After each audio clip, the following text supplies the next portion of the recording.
Le Conseil d'orientation stratégique est un de ces organes de gouvernance de la Fondation Recherche sur la biodiversité, un organe un petit peu original, puisqu'avec ses 176 structures qui, en pratique, représentent à peu près 400 personnes qui se réunissent assez régulièrement, mis en 5 collèges, un peu à la manière du Grenelle, et ce Conseil d'orientation stratégique a un rôle très particulier qui est le rôle de trait d'union entre la science et la société pour relever ensemble les défis scientifiques de la biodiversité.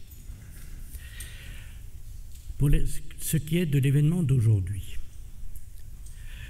que ce soit la FRB par son statut ou ses organismes fondateurs qui en sont les membres, leur statut justement ne les tient à un devoir de réserve dans cette période préélectorale.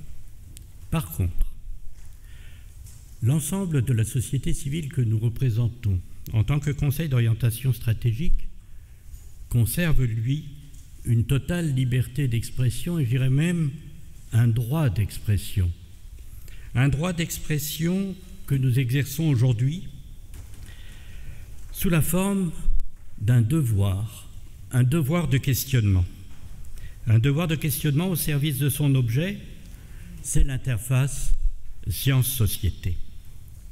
Comme Jean-François l'a expliqué avec un certain nombre d'exemples concrets tout à l'heure, conscient de l'intérêt qu'il y a à accorder à la préservation de la biodiversité, le Conseil d'orientation stratégique s'était déjà prononcé une première fois publiquement à l'occasion de la COP21 pour rappeler qu'il fallait traiter conjointement les problèmes du climat et de la biodiversité. Je résumerai tout simplement d'une phrase qu'avait prononcée Gilles Boeuf à ce moment-là. À quoi sert de lutter contre le changement climatique s'il n'y a plus de vivants? Donc on est un peu dans la même veine, avec une accroche un peu provocatrice pour justement mobiliser les esprits. Donc aujourd'hui, ce qu'on souhaite, c'est qu'on souhaite faire part de notre souci pour l'évolution de cette biodiversité.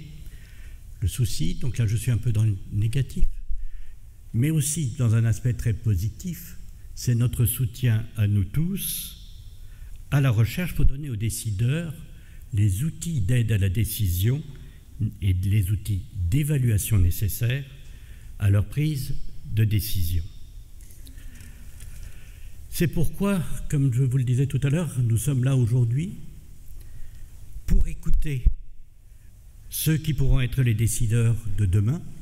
Donc nous avons un panel de 5 représentants de candidats qui viendront nous présenter leur position.